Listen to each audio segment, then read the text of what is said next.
As we age, for both men and women, actually lose testosterone after the age of 30 to 35. Patients suffer from multiple medical issues, specifically the women: night sweats, hot flashes, mental fogginess, vaginal dryness, poor sleep, decreased libido, stubborn weight gain regardless of exercise, irritability, anxiety, depression, and many more.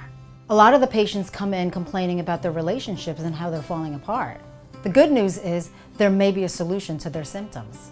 A lot of my patients find relief with bioidentical hormone therapy.